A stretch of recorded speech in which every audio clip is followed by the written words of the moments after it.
I'm gonna make it all difficult.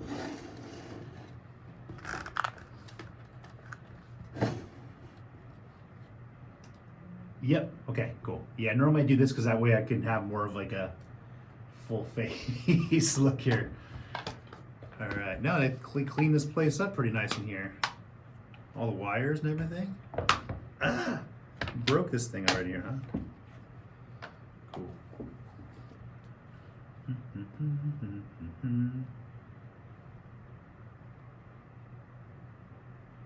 All right.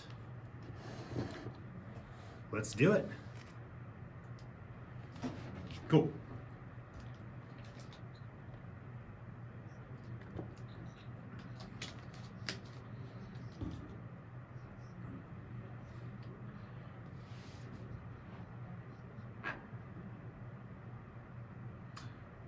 Hello, everybody. Andrew Gade, changing the conversation. Yeah, here with Chris, my producer, in the larger room here, recording studio. Yeah, on a Saturday. I didn't even know these guys were open on Saturdays. Come to find out, Chris works. What's your hours, Chris? You work noon to 8. So yeah, luckily he came down and let me in the building because the building is only open till 1 o'clock in the afternoon, and we're recording here about 1:30. And you'll be listening to this evening at about 8:30. So I decided to kind of change things up a little bit. I had a problem with the way before from recording on Mondays and airing on Saturdays and trying to recap all the fun, exciting things happening in the world and locally within a week, kind of off a week. And so it was confusing me, probably confusing some listeners. So we're going to try out a little bit of a different model here and see if this works. So that way I can kind of maybe do more of a weekly recap so that everything's more relevant. And that way when you listen to the show, everything that we're talking about just happened, and we can talk about all the fun, exciting things that we're looking forward to happening. So so last time we talked, I think it was just after Christmas and before New Year's, and now it's already 2023. And it's interesting. I was talking to a few people the other day, and I'm like, man, I kind of miss the holidays all of a sudden. Now after the New Year, it's like we got to get serious. And I don't know if I'm ready for that yet. Got a long year ahead of us. So it's and according to Todd last week, 2023 is going to be a good year because that was Michael Jordan's number. So or Magic Johnson or what. Jordan. Okay, there you go. Just to make sure. It's right. The shoes. Okay, I got to make sure. It's been a while since I had a pair of Jordans. So yeah, but also the other thing that we get to look forward to every year is a bunch of new laws. So I think we have like 1,000 new laws here in California, and who knows how many laws in the United States. So, I think this is an issue where we have so many laws and we keep creating new laws, but the other side of it is that we're not really enforcing the current laws that we have. So it's one of those things that maybe we should start working on taking care and enforcing the laws that we already have on the books versus continuing to create thousands and thousands more to a point to where we don't even know what is legal or illegal or what is a law and what is not a law. So I guess to one point in time, everything is somehow a law, which I think maybe we've already got to that threshold. Maybe it's just too late. One thing I read about, and I like this, in the new year in Dubai, United Arab Emirates, they started the new year by suspending a 30% tax on alcohol. A move that could help the Gulf Emirate attract more tourists and business amid growing regional competition. See, I like this idea of reducing taxes, especially when it comes to alcohol. I'm totally for that. And just in general, I'm against this. What's the other big one there? Income tax. Yeah, there you go. Because income tax, discriminates against working people. Because if you don't work, you don't earn an income, you don't pay income tax. So all those rich, wealthy people that don't work don't pay income tax. Yeah, so that's discriminating against all of us peasant folk who have to work for a living. Like me and Chris. I was actually working at the shop today, drove up here to record the show, and Chris is working today as well too on a Saturday. The rich people don't work Monday to Friday, let alone a weekend. That's, that's absurd. So yeah, so that's a good idea. Maybe we can learn something from Dubai and the United Arab Emirates.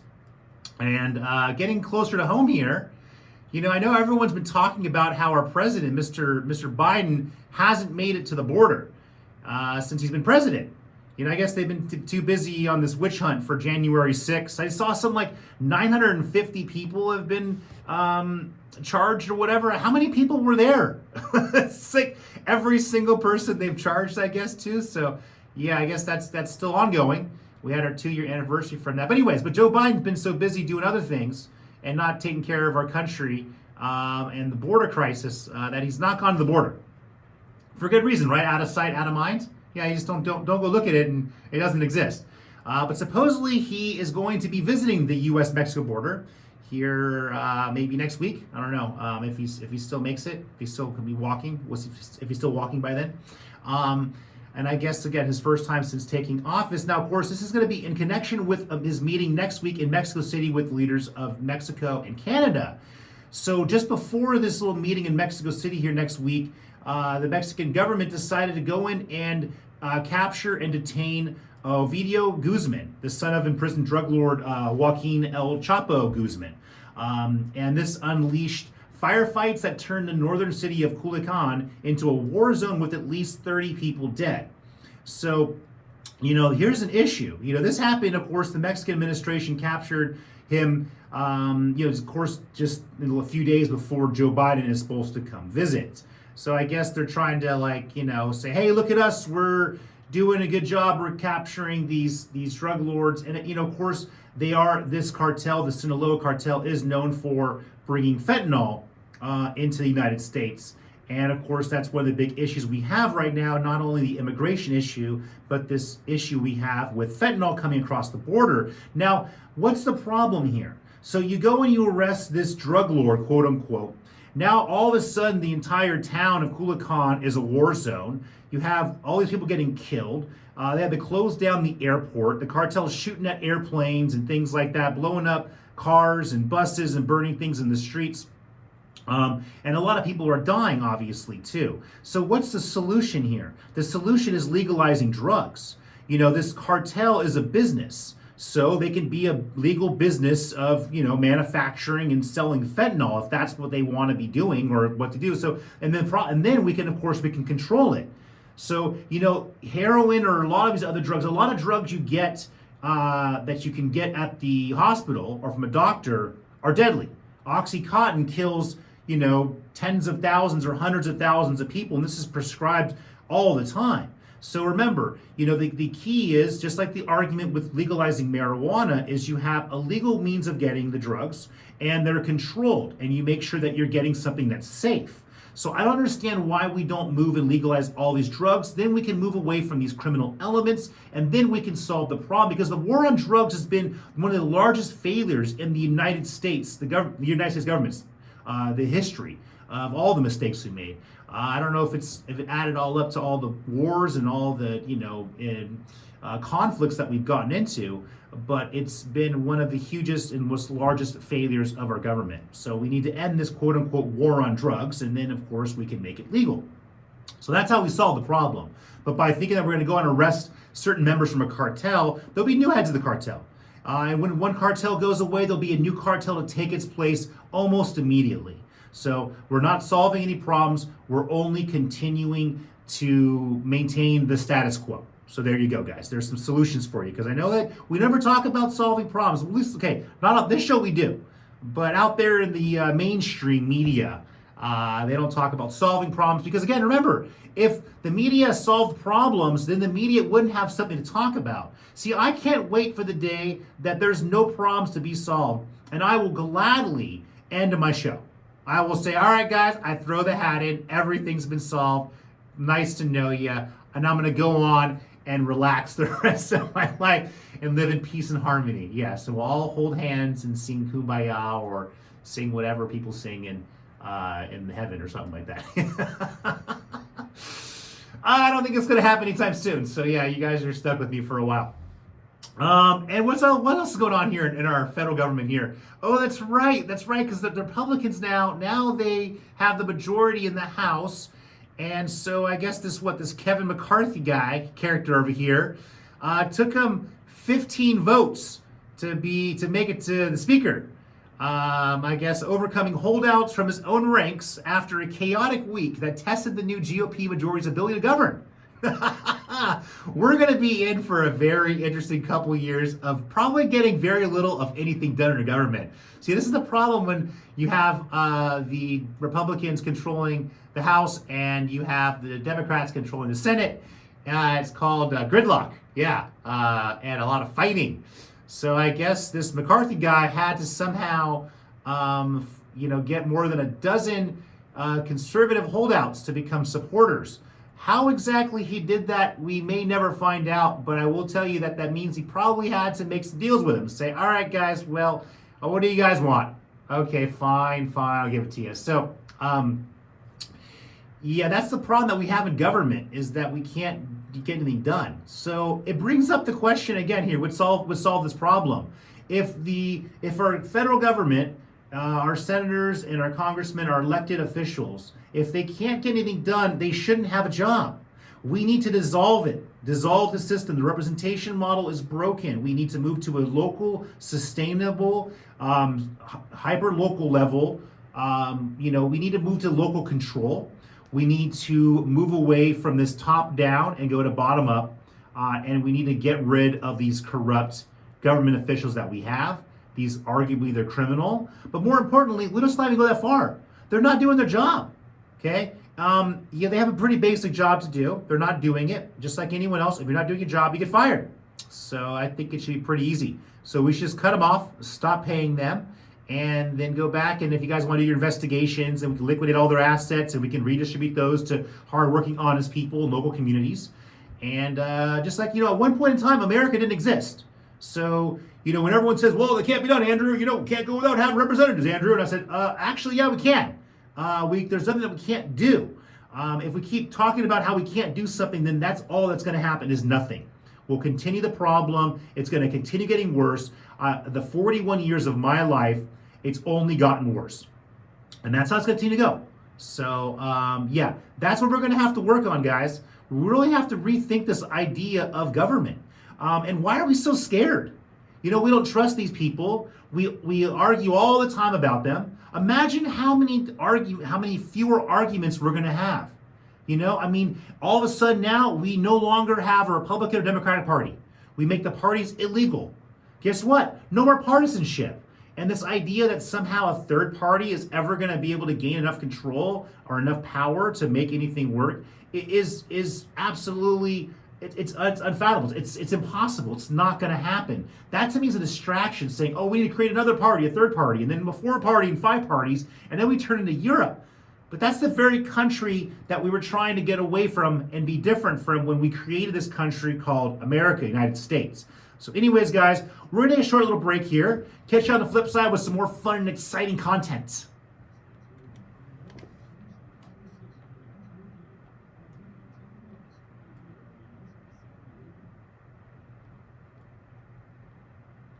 Let's do it. Yeah, let's roll right in. Cool. Thanks, sir.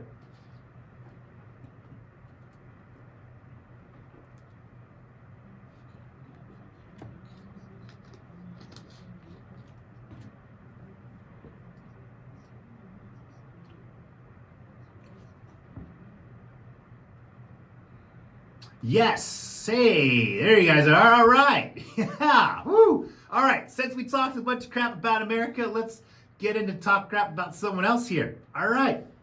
Good old Russia and Ukraine. I know one of my favorite topics to talk about because it just doesn't end, right? I guess Russian President Vladimir Putin here last Thursday ordered his armed forces to observe a 36-hour ceasefire in Ukraine. And of course, this is for the Orthodox Christmas. I was actually baptized Orthodox, so I always thought it was kind of weird when I was growing up that we had normal Christmas, Merry Christmas, and then we had Orthodox Christmas. We'd always get our presents on American Christmas, so that was kind of cool. But I guess this would be the first truce that was announced in pretty much the 11-month-old war. But Kyiv pretty much indicated it won't follow suit. So Ukraine's like, no, sorry, we're not going to observe your your ceasefire, even though most Ukrainians are also Orthodox, and so their Christmas is supposed to be this. So they don't want to celebrate a ceasefire or have a ceasefire in their Christmas, I guess. Interesting enough, because they don't want peace at all. Remember, Ukraine and Zelensky, when he came here in his 1-year-old sweatpants and sweat getup, sweatsuit, he talked about how they want revenge. So, I guess pretty much multiple times Russian authorities have ordered limited local ceasefires to allow citizen evacuations and other humanitarian purposes. See, so Russia's actually done this more than once before, but of course Ukraine hasn't. I guess they're even open to discussing. Ukraine, I guess this last week proposed a peace summit by the end of February, but said Russia could participate only if it first faces a war crimes tribunal. Oh yeah, that's really going to happen. Yeah, Russia's saying Kyiv must accept all of Russia's demands, including that it give up Ukrainian regions that Moscow claims it has annexed. So otherwise, he said the Russian army will deal with this issue. So pretty much it's going to continue going because no one wants to sit down and make a deal there. Russia's been very clear what they want and to end this, and Ukraine has been very clear to say they want revenge. So Ukraine is going to be completely destroyed, and once Ukraine is completely destroyed and every Ukrainian who's fighting is dead, I guess that's when it's going to stop. So we have a lot to look forward to. And then, of course, the Russian government here, just on Friday, yesterday, harshly condemned Germany's decision to supply Ukraine with armored personnel carriers and the Patriot anti-aircraft system, calling it a step towards escalation of the conflict. They've already warned the United States, they're warning Germany. And I think, there was a problem also back in World War II where Germany it was responsible for killing of, I think, hundreds of thousands, tens or hundreds of thousands, maybe millions of Russians. Because remember, Russia helped us win World War II, by the way, so by weakening Germany. So I guess we already forgot how they helped us out there too. Again, that was before my time, so maybe I'm completely wrong by this too. Maybe we should study history a little bit, and we can learn something from it and not repeat our mistakes.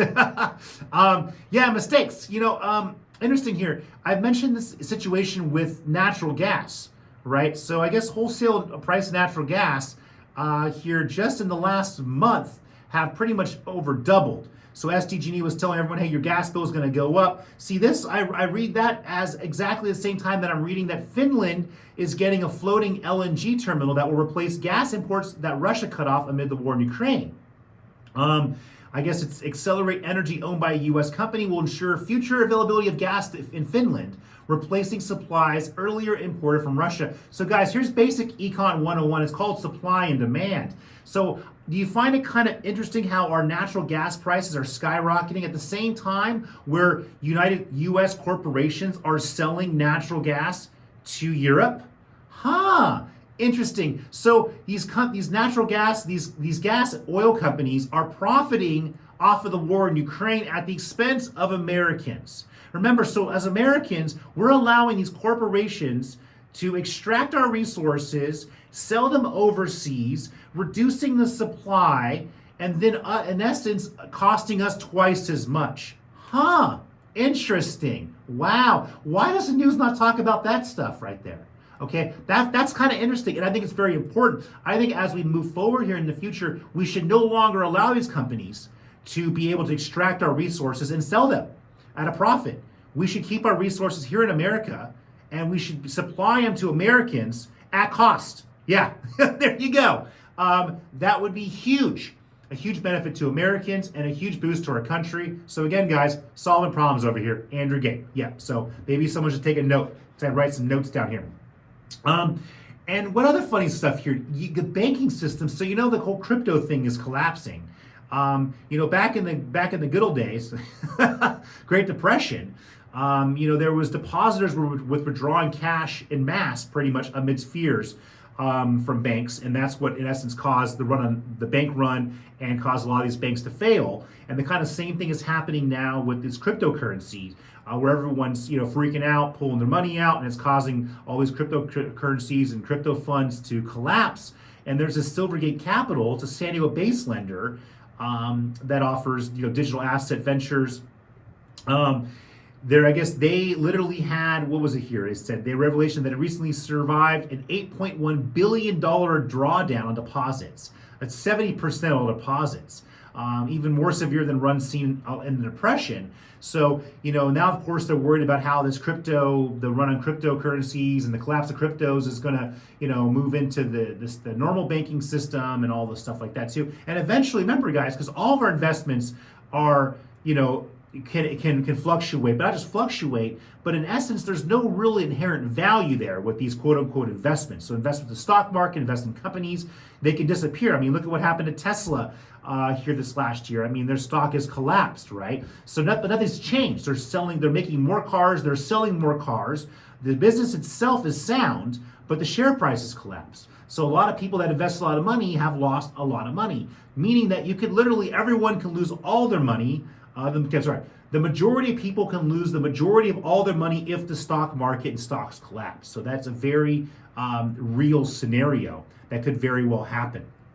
And here's another interesting thing I saw here and was reading about. And one thing we talk about here in good old San Diego, California, United States, it's even a global issue, is housing prices. Is the affordability, having people be able to afford to live and afford to pay rent. And then, of course, that's not even before we start talking about the ability of people to actually own a home and purchase a home. But of course, here, the solution locally is that we don't have enough housing. So we're going to keep building housing, and that's somehow going to solve the problem. Yet the government, of course, benefits from building all this housing, and most of the residents actually suffer because we're destroying our beautiful city. And there's been a lot of talk recently about how maybe we shouldn't be building all these new homes and turning our residential neighborhoods and with sky rises, high rises, getting rid of the density or increasing density and destroying our single family neighborhoods, which I agree with. I think it's a horrible idea. It's not going to solve the problem. There's plenty of places for people to live that can't afford it, and we should make sure that we're focusing on local, hardworking, honest people being able to afford a place to live. Also, not having subsidies and things like that, because every time you subsidize a house, that takes a house away from a hardworking, honest person who doesn't receive a subsidy. And also inherently, by taking supply off, you're increasing the cost of housing. So this is also happening in Mexico City. I guess they're causing, in Mexico City, the flow of foreigners. It's been, I guess, a ton of people are going to Mexico City, causing housing prices to rise, displacing residents, and upending the fabric of neighborhoods. So the same thing that's happening, literally locally, is also happening in Mexico City. So I guess amid the backlash, the mayor of Mexico City has acknowledged that American and European remote workers may be putting pressure on housing prices, and has directed the city's housing authority to study the effects of Airbnb. So you have Americans, Europeans coming in, buying up properties and taking them away from Mexicans, and then of course, renting them out, which is causing the cost of these housing on a monthly basis to be like 3 to 4 times as much, to a point to where it's no longer affordable for locals. And I guess according to Airbnb, between April and June of this last year, the number of stays booked in Mexico City on the platform for longer than a month increased by 30% compared to the same period back in, I guess, 2019, pre-pandemic, making the city one of the more popular destinations worldwide among long-term renters. So people are moving there, renting long-term, working remotely, and taking housing away from locals. So, this is an issue we have. Now, we also have a lot of Airbnbs here in San Diego. We have Airbnbs in a lot of desired cities, but also in cities that we have issues with not having enough affordable housing. So I think as we move forward here, we're going to start having to look here and say, is it fair? Because at the end of the day, the law is the law. There's be thousands of more laws every year out there. But at the end of the day, we have to make sure things are fair, because if not, you're going to upset some people. And this idea that everyone's profiting so much off of renters causes some concern and upsets me a little bit. And I have some ideas for what I'm going to be doing in the future to help resolve this issue. And we'll talk about that as the future, as we get to the future and as it unfolds. But again, another 5 some years from now, and I'm going to have a big problem with investors owning any properties and people profiting off of people paying rent and hardworking honest people. So again, that's going to happen in the future here. Just throwing it out there. And a couple last little fun things here before we run out of time. But Oregon voters approved a ballot measure here, I guess this last year, on psilocybin in 11%, and pretty much, that's of course good old magic mushrooms here. In November, Colorado voters also passed a ballot measure allowing regulated use of magic mushrooms starting in 2024. And here back in December, California State Senator Scott Wiener of San Francisco introduced a bill to legalize psilocybin and other psychedelic substances. So this is great. See, remember, I was talking earlier about how we take care of and address this issue with the war on drugs. We start legalizing drugs. We can sell them, we can make it safe, and there you go. Now, I think that a lot of these psychedelic substances, quote unquote, can be helped to treat PTSD. There's been studies for that. MDMA, ecstasy, and things like that are being used, and they're being used in a productive way to help people, again, that have PTSD and have other medical issues. I'm all about that, okay? And again, this is showing that it's possible, one drug at a time, or just make them all legal. There you go. And I'm gonna leave off with one fun fact here, okay? Because I know that we all, like to, we're all short on cash. Well, I guess bank robberies are becoming a thing of the past in cashless Denmark, as the Nordic country recorded its first year of zero holdups in 2022. I guess it no longer pays off to rob banks anymore because a lot of the banks have pulled cash from most of their branches. In 2021, Denmark had only one bank robbery. That's down from 222 just 2 decades ago. So 20 years ago, over 200 bank robberies. So they've resorted now to actually targeting ATMs. So I guess that's the one benefit to no longer having cash in our system is no more bank robberies. But again, then the government's going to tax it all. Anyways, guys, Andrew Gade, Change the Conversation. We're out of time. Love you guys out there. I'll catch you guys next week.